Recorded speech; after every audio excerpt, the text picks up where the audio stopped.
আজকে ওই সময় আজকে ইয়াজুজ আর মাজুজের যে দেয়ালের কথা মনে আছে? জুলকারনাইনের সময় দেয়াল, এই দেয়াল এতটুকু পরিমাণ খুলে দেয়া হয়েছে, এতটুকু পরিমাণ খুলে দেয়া হয়েছে 1400 কত বছর আগে।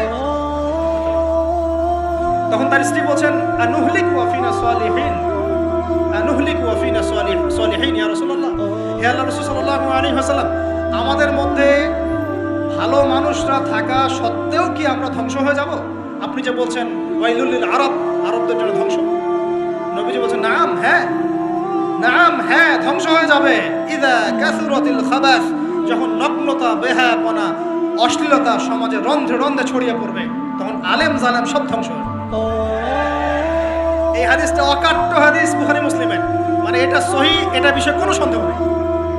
তাহলে নবীজি 1445 বছর আগে বলছেন যে আরবদের জন্য ধ্বংস ধেয়ে আসছে, এবং দেয়াল এভাবে খুলে দেয়া হয়েছে। কাদের দেয়াল? ইয়াজুজ আর মাজুজ। আর ইয়াজুজ আর মাজুজের সাথে আরবদের ধ্বংসকে সম্পর্কিত করা হলো না? ইয়াজুজ আর মাজুজের সাথে আরবদের ধ্বংসকে সম্পৃক্ত করা হলো এবং বেহায়াপনাকে সম্পৃক্ত করা হলো, তাই না? বুঝতে পারছেন? আরব জাতির ধ্বংসের সাথে ইয়াজুজ মাজুজকে কানেক্টেড করা হলো এবং অশ্লীলতাকে, কি বলেন, অশ্লীলতাকে কানেক্টেড করা হলো। এখন আপনি চিন্তা করে দেখেন, সারা বিশ্বে পর্নোগ্রাফি কারা ছড়িয়ে দিয়েছে? বলেন দেখি, পর্নোগ্রাফি কি বেহায়াপনা না? সমাজের ইযা কাসুরাতিল খাবাস, যখন সমাজের রন্ধ্রে রন্ধ্রে বেহায়াপনা ছড়িয়ে পড়ে নাই? মিলান, হাদিসটা মিলান। সমাজের এই মেয়েদের এই যে ফ্যামিলিস্ট রেভলিউশন কারা ছড়িয়ে দিয়েছে? ফ্যামিলিস্ট রেভলিউশন কারা ছড়িয়ে দিয়েছে? ওরা। সমাজে মেয়ে ছেলে একসাথে চলবে একই পোশাকে, কারা ছড়িয়ে দিয়েছে? সমাজে মেয়েদের বেপরদায় চলার এই সংস্কৃতি কারা ছড়িয়ে দিয়েছে? মাদক আর সুদের সংস্কৃতি কারা ছড়িয়ে দিয়েছে? জেনা, ব্যভিচার, পর্নোগ্রাফি, এগুলো কারা ছড়িয়ে দিয়েছে? এটাই ওই যে খুলে দেয়া হয়েছে। এটা আমার ব্যাখ্যা, এটা আমার বুঝ। পৃথিবীর এমন কোন রাষ্ট্র বাকি রাখে নাই তারা এগুলো ছড়াতে, এমন কোন রাষ্ট্র বাকি নেই। তাহলে সব জায়গায় ছড়িয়ে পড়বে না ইয়াজুজ মাজুজের ফিতনা? এই ছড়িয়ে পড়েছে। আল্লাহ পাক আমাদেরকে এই সীমা গোলকধাঁধা থেকে হেফাজত করুন। আমি আমাদের সংস্কৃতি নিয়ে আমরা বুক ফুলে বাঁচবো ইনশাআল্লাহ, আমাদের সংস্কৃতি নিয়ে আমরা চলবো ইনশাআল্লাহ। আমাদের কোরআন আছে, হাদিস আছে, আমাদের নবী আছেন, আমাদের সাহাবীরা আছেন, আমাদের দ্বীন আছে ইনশাআল্লাহ। আমাদের অন্য কাউকে প্রয়োজন আছে? এই যে প্রযুক্তিগত কথাগুলো বললাম, একটু মাথা খাটান, এগুলো আমরাই তৈরি করতে পারবো ইনশাআল্লাহ। সব ঢেলে সাজানো যাবে ইনশাআল্লাহ তাআলা। আল্লাহ পাক আমাদেরকে বোঝার তৌফিক দান করুন। আল্লাহ পাক আমাদেরকে আপোষের এই ফিতনা থেকে হেফাজত করুন। ভাইয়ে ভাইয়ে মারামারি লাগিয়ে দিয়ে নাকে তেল দিয়ে ঘুমায় ওরা ভাইয়ে ভাইয়ে মারামারি লাগিয়ে দিয়েছে, ভাই ভাই, মুসলিম মুসলিম, ভাই ভাই, ওরা এখন মারামারি করে, আমরা নাকে তেল দিয়ে ঘুমাই। এই হলো অবস্থা। আর আমরা বুঝতেও পারছি না যেটা আমরা ওদের ষড়যন্ত্রের মধ্যে পড়ে গেছি। আল্লাহ আমাদেরকে মাফ করুন। আল্লাহ সুবহানাহু ওয়া তাআলা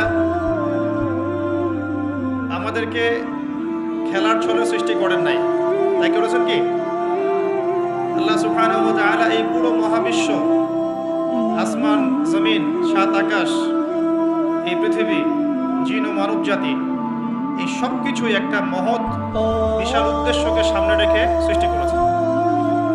আল্লাহ পাক কিন্তু খেলার ছলে এগুলো সৃষ্টি করেন নাই। আপনারা একটু আমার সাথে মনোযোগ দিবেন, তাহলে আলোচনা করে মজা পাওয়া যাবে ইনশাআল্লাহ। খেলার ছলে আল্লাহ পাক কোনো কিছু সৃষ্টি করেন নাই। উদ্দেশ্যটা কি? উদ্দেশ্য হচ্ছে আল্লাহ পাক বলছেন সূরা মুলকের মধ্যে, কোন সূরা? সূরা মুলক। আমরা রাতের বেলা তেলাওয়াত করার অভ্যাস করব ইনশাআল্লাহ। এটা গুরুত্বপূর্ণ আমল এবং সুন্নাহ। এই সূরার প্রথম দিকে আল্লাহ পাক বলেছেন আল্লাযী খালাকাল মাউতা ওয়াল হায়াতা লিয়াবলুয়াকুম আইয়ুকুম আহসানু আমালা, লিয়াবলুয়াকুম আইয়ুকুম আহসানু আমালা। আল্লাহ পাক এই জীবন মৃত্যু মানে পুরো বিষয়গুলো সৃষ্টি করেছেন একটা উদ্দেশ্যে। উদ্দেশ্যটা হচ্ছে লিয়াবলুয়াকুম আইয়ুকুম আহসানু আমালা। আল্লাহ পাক দেখতে চান আমাদের মধ্যে আমলে শ্রেষ্ঠ কে। আল্লাহ পাক দেখতে চান আমাদের মধ্যে আমলে আহসান কে। আহসান শব্দটা কি? আহসান। হাসান মানে হলো উত্তম, আহসান মানে সবচেয়ে উত্তম, কবির মানে হলো বড়, কি বলেন? সবচেয়ে বড়। সগীর মানে ছোট, আসগর মানে সবচেয়ে ছোট। তো এখানে যে শব্দটা ব্যবহার করা হয়েছে এটাকে আমরা আরবি ব্যাকরণের ভাষায় বলি ইসমে তাফজিল, আর ইংরেজিতে বলি সুপারলেটিভ ফর্ম। কি ফর্মস? সুপারলেটিভ তো বোঝেন, যেটা দিয়ে সর্বোচ্চটা বোঝায়। এখানে হাসান এর সুপারলেটিভ হচ্ছে আহসান। আল্লাহ পাক দেখতে চান এই দুনিয়াতে আমরা আমলে আহসানকে। সুবহানাল্লাহ। আল্লাহ পাক দেখতে চান না গরু খাওয়া মুসলিমকে। আল্লাহ পাক দেখতে চান না জুমার দিনে কে নামাজ পড়তে আসে।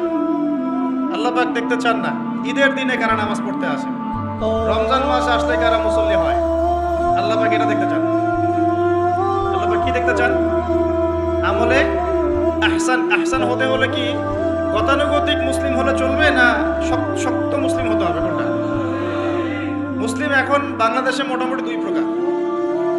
একটা হচ্ছে সুবিধাবাদী মুসলিম, আর একটা হচ্ছে প্রকৃত মুসলিম। সুবিধাবাদী মুসলিম কেমন? নামাজও পড়ব, সুদও খাবো, আমি যাকাতও দিব, এদিকে ঘুষও নিব। ধরেন যে বছর বছর হজ উমরা করলাম, আবার অন্যের সম্পদ আত্মসাৎ করছি, মানুষের উপর জুলুম করছি। মানে যে অংশটুকু পালন করতে আমার কোনো সমস্যা নাই, ওই অংশটুকু আমরা পালন করতে কোনো সমস্যা মনে করি না। আর যে অংশগুলো পালন করলে আমার দুনিয়ার ক্ষতি হয়, দুনিয়ার স্বার্থ ক্ষুণ্ণ হয়, সেগুলো আমরা পালন করতে চাই না। এই ধরনের মুসলিমটাকে কি বলে? সুবিধাবাদী মুসলিম। ইংরেজি একটা সুন্দর শব্দ আছে, শব্দটা হলো Protestant version of Islam. Protestant version of Islam, যে প্রোটেস্ট্যান্ট খ্রিস্টান আছে, প্রোটেস্ট্যান্ট খ্রিস্টান, ওইরকম প্রোটেস্ট্যান্ট মুসলিম মানে সুবিধাবাদী মুসলিম। তো সুবিধাবাদী মুসলিমদের জন্য কি জান্নাত? মুসলিম কাকে বলে? মুসলিমের সবচেয়ে সেরা এক্সাম্পল আল্লাহ পাক কোরআনে যেগুলো দিয়েছেন, তারা হচ্ছেন নবীগণ। তারা কারা?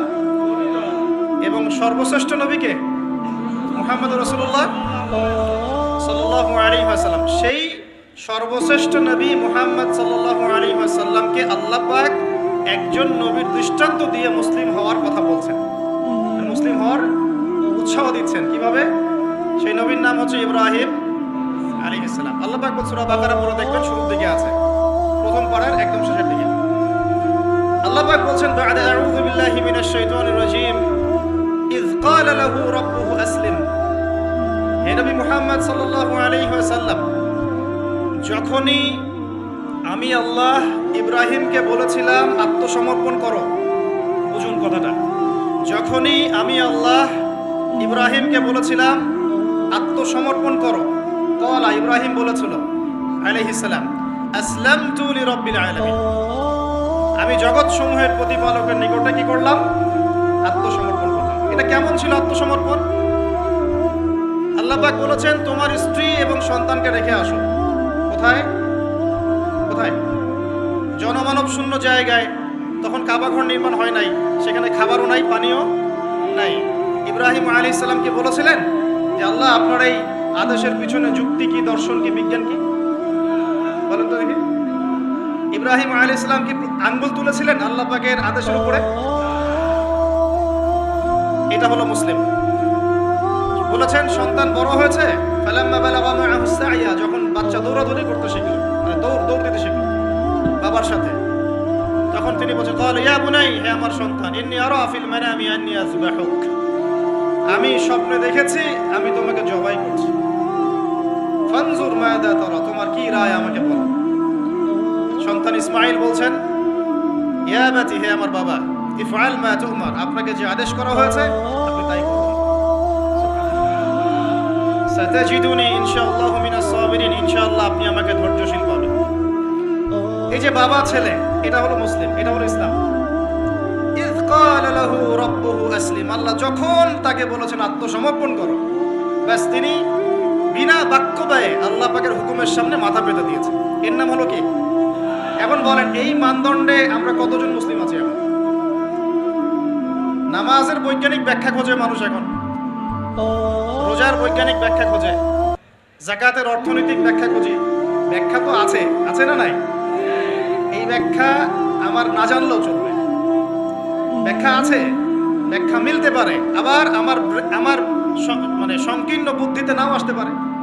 তো আল্লাহ পাক হুকুম করেছেন, ব্যাস যথেষ্ট আমার জন্য। আল্লাহ পাক হুকুম করেছেন তাওহীদ শিখতে হবে, শিখবো। আল্লাহ হুকুম করেছেন 5 ওয়াক্ত সালাত পড়তে হবে, পড়তে হবে। আল্লাহ পাক হুকুম করেছেন যদি আমাদের নেশাব পরিমাণ সম্পদ হয় যাকাত দিতে হবে, ব্যাস দিতে হবে। আল্লাহ পাক মা বোনদেরকে হুকুম করেছেন বালেগা হয়ে গেলে কি করবে, বালেগা হওয়ার আগেও পর্দা করার সিস্টেম আছে, মানে চর্চা করতে হবে। মা বোনদেরকে পর্দা করতে বলেছেন, ব্যাস পর্দা করতে হবে। আল্লাহ পাক বলেছেন সামর্থ্য হয়ে গেলে হজ করো। আল্লাহ পাক আমাকে আপনাদের সবাইকে হজ করার তৌফিক দান করুন, হজ করবে। আল্লাহ পাক বলেছেন যেখানে জুলুম হচ্ছে একে প্রতিহত করো, করতে হবে। প্রতিহত করার অর্থ এই নয়, প্রতিহত করার অর্থ কি? প্রতিহত করার কয়েকটা অর্থ থাকে। সামর্থ্য থাকলে হাত দিয়ে, সামর্থ্য থাকলে কি দিয়ে? আপনার কি সে সামর্থ্য আছে? ব্যাস নাই। ওয়াইল্লাম ইয়াস্তাতি, যদি না পারো ফাবি কি লিসানিহি, ফাবি লিসানিহি, জবান দিয়ে কথা বলেন। আপনার কথা বলার স্বাধীনতা নাই? আছে তো? সত্যি আছে? মাশাআল্লাহ। আচ্ছা, তাহলে জবান দিয়ে বলবেন। তাহলে কি বলবেন? জবান দিয়ে বলবেন, যতদূর পারেন বলবেন। আর ওয়াইল্লাম ইয়াস্তাতি, যদি এটাও করতে না পারো তাহলে ফাবি কলবিহি, অন্তর থেকে ঘৃণা করো। ঘৃণা কি আছে? লিযালিকা আদআফু মিনাল ঈমান, এটা হলো ঈমানের সবচেয়ে নিচু অংশ, এরপরে ঈমানের কোনো অংশ নাই। মানে অন্যায়, অবিচার, জুলুম, পাপাচার দেখেও যাদের মনের মধ্যে ঘৃণাও আসছে না, আমরা আর মুমিন নাই। সত্যি কথা, এটাই সত্য কথা। আমরা মানি আর না মানি, আল্লাহ পাকের শাস্তি আসার আগেই তওবা করে ফিরে আসা উচিত। আল্লাহ পাক তৌফিক দান করুন। তো ইসলাম বোঝাচ্ছিলাম যে দেখুন, যখন আল্লাহ পাকের যে হুকুম চলে আসবে তার সামনে আত্মসমর্পণ করার নাম কি? ব্যাস এই হলো ইসলাম। এখন বলেন সত্যিকার অর্থে আমাদের সমাজে এই সুবিধাবাদী মুসলিমদের সংখ্যা বেশি না প্রকৃত মুসলিমদের সংখ্যা বেশি? আল্লাহ পাক বলেছেন আমাদেরকে প্রকৃত মুসলিম হতে। আল্লাহ পাক দেখতে চান, এই সৃষ্টির উদ্দেশ্য কি?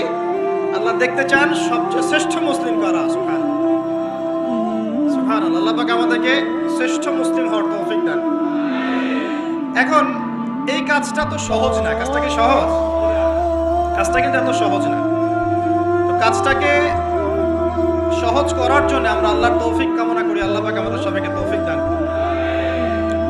সর্বপ্রথম আল্লাহ পাক আমাদেরকে দান করুন আল্লাহ পাকের রহমত।